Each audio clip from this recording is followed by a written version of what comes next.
Hey everybody, my name is Justin Groenert. I'm the Vice President of Public Policy here at the Chattanooga Chamber. We're excited to have Bradley Jackson with us today. Bradley is the President and CEO of the Tennessee Chamber of Commerce and Industry, based out of Nashville. Bradley, welcome. Thank you. Glad to be here. Appreciate it.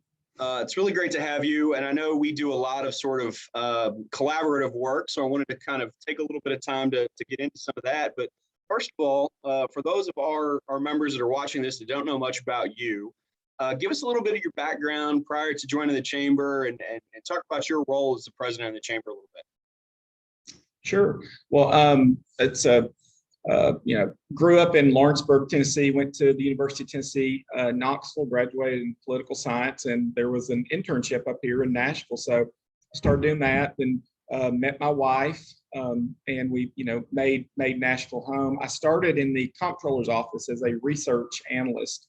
And then from there went on to work in the state legislature in their budget office, then went to the executive branch, worked for a State Department agency. So I feel like I've had a good kind of holistic experience of seeing this business kind of from the legislative side, and also from the executive branch and now from the private trade association side. So a little bit about the chamber. We were actually founded in 1912 down in Chattanooga, originally as the Tennessee Manufacturers Association, to fight a tax reassessment that the legislature was proposing. Then after that time, moved up to Nashville to become the voice of manufacturing, then changed over to the state chamber. We're still the state manufacturers around the mid-90s due to our coordination with all the local chambers across the state. So overall, my job is to manage the chamber.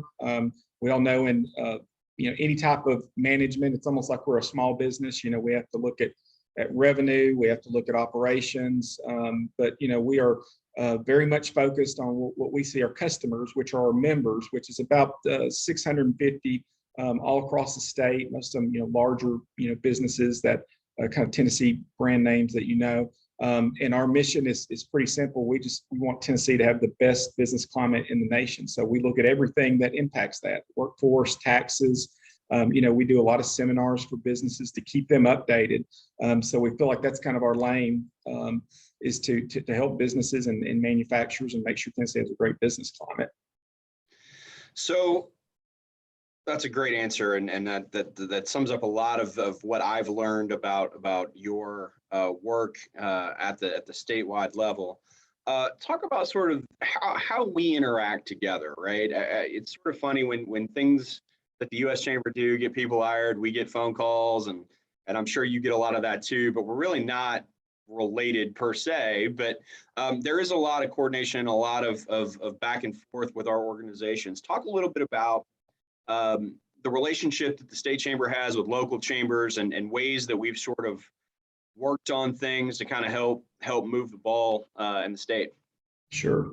Well, local chambers, we feel like, is probably our most important kind of grassroots asset to be able to move the needle down at the legislature. We take a lot of time in respecting that each chamber, like you said, is their individual. They have separate boards and have separate issues. So we want to always give them the flexibility. You all's engagement in government affairs is vitally important, especially as you look at the needs of your region there. So we always want to help you all. The chamber, we try to cover kind of the big things that, a lot of local chambers may not have a large government affairs staff. So we get down in the weeds on issues. It may be taxes, it may be workers' compensation, wage and hour, employment litigation. There's all sorts of legislation that comes up, economic development policy. So we try to, work at things from like a 50,000-foot level and engage our local chambers. As I mentioned earlier, in terms of our grassroots operation, local chambers, when they communicate and weigh in with their legislators, it is very important and it's powerful. So we try to make sure keep those local chambers, especially the smaller ones, kind of up to date on things that are happening. So if they see their member as they come home on the weekend, if there's a big bill that's up, we try to give them talking points, overview of what's going on, and updates, and just try to be their kind of eyes and ears here. So that it provides an additional resource for your members or their members locally as well. And I want to thank you publicly for your leadership on the Friday morning calls, where we have 50 associations and chambers from around the state get together to walk through the legislative schedule for the week and really sort of deep dive into what landmines may be out there for the business communities. I find it very helpful. Well, good. Having a Good. small public policy team, which is just me at this point, those are very critical for us to be able to know the comings and goings of the state legislature. Now we're talking about the legislature. Let's talk about what happened a couple weeks ago. We just wrapped up 2 special sessions in the matter of 2 weeks. That's the 3rd special session of the year. You've been around the state legislature a long time. Have we seen anything like this that you can recall? I think historically, this was only the 2nd special session that was called by the legislature by 2/3 in both the House and Senate. The governor called them in for the first Ford special session, and then they called in for the other one. I think it was, we kind of knew we'd always been hearing rumblings that they wanted to go into a special session, take up kind of vaccination type issues. I think whenever the first special session happened with regard to the West Tennessee mega site, Ford, Blue Oval City, they were receiving a lot of pressure that, if you can go in for this, why can't you go in for other issues that are important to us? It was primarily triggered, I think by the Biden administration announced the OSHA ETS, which was that all employers over 100 would have to either mandate vaccinations or, have established testing requirements. So this was a unique legislative session. It's one that happened within about 56 hours. Normally we have 3 weeks to months sometimes to kind of, look at legislation, let it cure and weigh in. So it happened very quickly. We have noted, the legislature, we understand, they're a citizens legislature, that they were getting a lot of input about this issue, a lot of concerns. When you look at Tennessee's overall vaccination rate, I think we rank about 45th in the nation. There's a lot of individuals out there that have not received the vaccine and they're concerned about it. So I think the legislature was trying to work to make sure they address the concerns that citizens have. Now, from businesses' perspective, we were concerned, with what ended up passing, because it establishes kind of a new private right of action against businesses. And our position has been, we've had concerns with the Biden OSHA ETS. We've also had concerns if the state comes in and wants to mandate. We think businesses need to have the flexibility to require vaccinations, or if they choose not to, that's good for them. But, creating a private right of action is really tricky territory for businesses. There's a lot of questions about the legislation. The adverse action is fairly broad, where somebody could bring a private right of action against a business. So as we sort of, you led the charge on a letter sort of addressing some of the concerns that the business community had. And we were one of the signers of that. I think there were 30 some odd signatories, and we made sure that the legislature saw loud and clear where the business community was at. And obviously we have a lot of concerns about what ultimately passed, but talk about some of the ways that the business community did impact the legislation for the better. I know there are times when the headline of a bill, hits a newspaper, and we don't really get to talk about the nuance of what went on behind the scenes to kind of help either shape the legislation or improve upon a bad bill or make a good bill better. Talk about some of that work in terms of not only what we did recently, but sort of in the broader context of how we do public policy through a chamber or an association. Sure. Well, and given all due credit to the legislature, they did make a number of changes that we had suggested. They didn't make all of them. Some of those major changes were they removed the mask provision. In the first draft of the legislation, it outright prohibited businesses from being able to allow either employees or customers to wear a mask. That was removed. There was some concerning language in there related to ECD projects. If a company who came here expanded didn't follow certain protocols, they could be subject to losing that. I think that was modified in the final bill. There was a number of other changes that happened. So we were able to move the needle a little bit. But I would say overall, in terms of engagement, we work like you all to build deep relationships with members of our legislature. Either we, try to visit their districts, talk to them, and make sure that chambers of commerce are reaching out to them and talking to them, as well as our business members. So we feel like that establishes a framework for us to be able to communicate and talk to them whenever bills do come up. Typically we start with the bill sponsor, and if we have concerns or if we support the bill, we'll go and talk to them and kind of figure out where the bill came from. Was it a constituent? Is it a concern they have? And then try to run that really through our public policy councils to get feedback. So we try to get feedback from business leaders. Do you think this is a good idea, a bad idea? Do you want us to try to work to modify it? If so, how? So it's a lot of give and take, working with legislative staff, our businesses, and obviously leadership here at the chamber to try to make sure we get good public policy. That's great. So going into what will now be the normal session beginning in January, putting your crystal ball, looking into the crystal ball a little bit, what are you seeing as the main areas of focus for the upcoming General Assembly? Do we think that we've kind of put the COVID thing down for a little while, or do we think that's going to remain a drumbeat? What are you seeing as sort of the main areas of focus going forward in January? Yeah, well, I think from our perspective is the pandemic has created a number of significant challenges for businesses, whether it's labor, supply chains, rising costs that businesses are dealing with. But the largest one of those is labor. So I think from the chamber's perspective, we feel like we are at a crisis point in Tennessee. 94% of our businesses, when we ask them what's their most pressing challenge, it's their workforce. So trying to figure out some things that we want to do to really move the needle on how do we enhance our workforce. So that I think there's a variety of levers that the legislature can look at. I think there's going to be a lot of discussion around that. Governor Lee as well has proposed a BP kind of review task force to look at the current funding model. Us monitoring, watching that, making sure the changes that happen are helpful to businesses and local communities too, to be able to have the flexibility that they need regarding their K-12 education.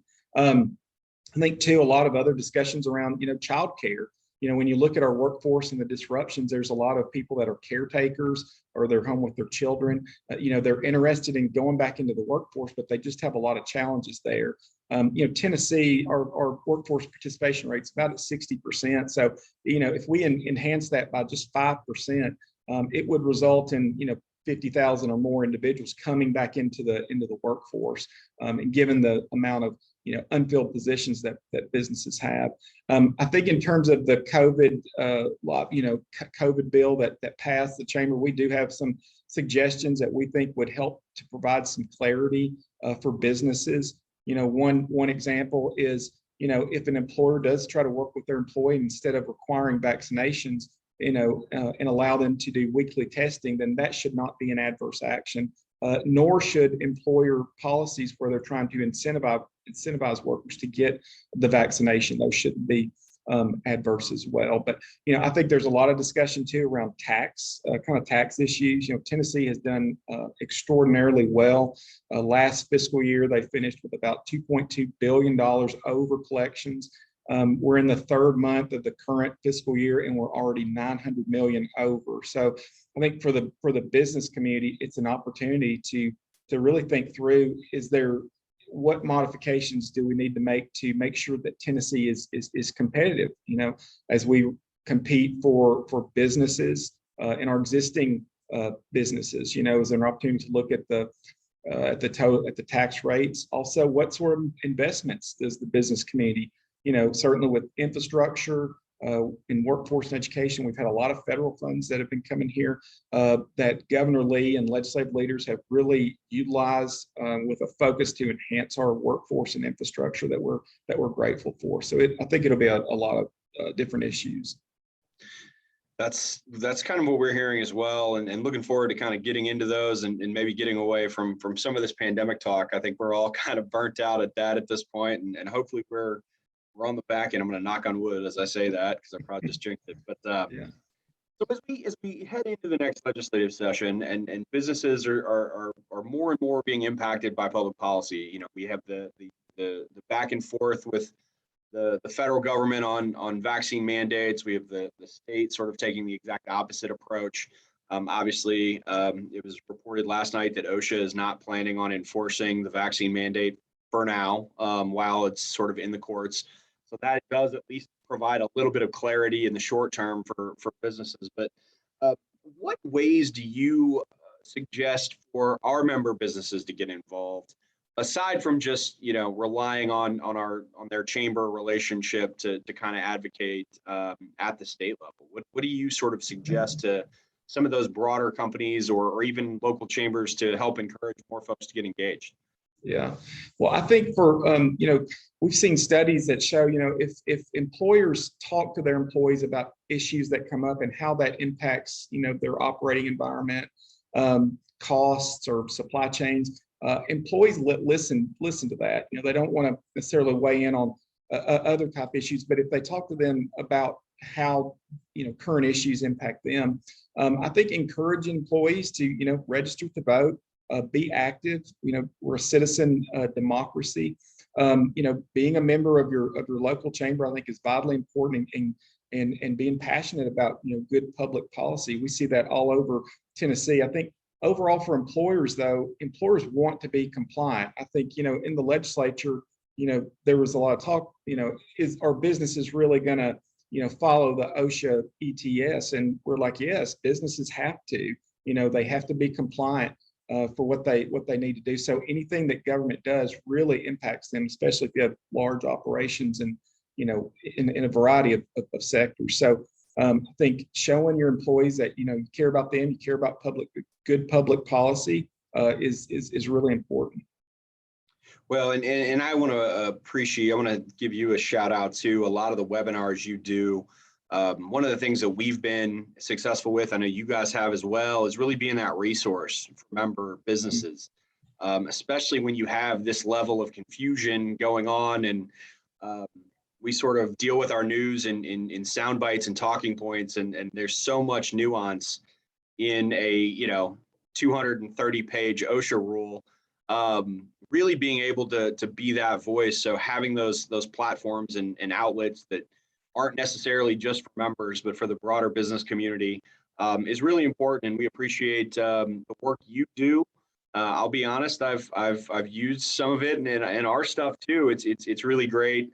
So thank you for all of your work. What do you want to leave this conversation with? I'm going to give you the final word in this conversation to our members. All right. Well, first of all, thank you all for being a member of your local chamber or member of your state chamber. I think engagement is vitally important. A good community, a good solid community at its foundation is a good chamber that engages. We see it all across the state of Tennessee. Vibrant communities engage business leaders and work with elected leaders on a long-term vision for where they want their community to be. So I think realizing that is extremely important.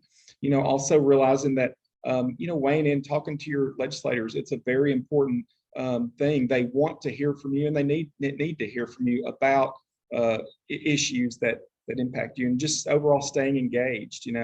Engagement is crucial to making sure that we all achieve what we want to, whether it's with our business, our personal lives, and our communities.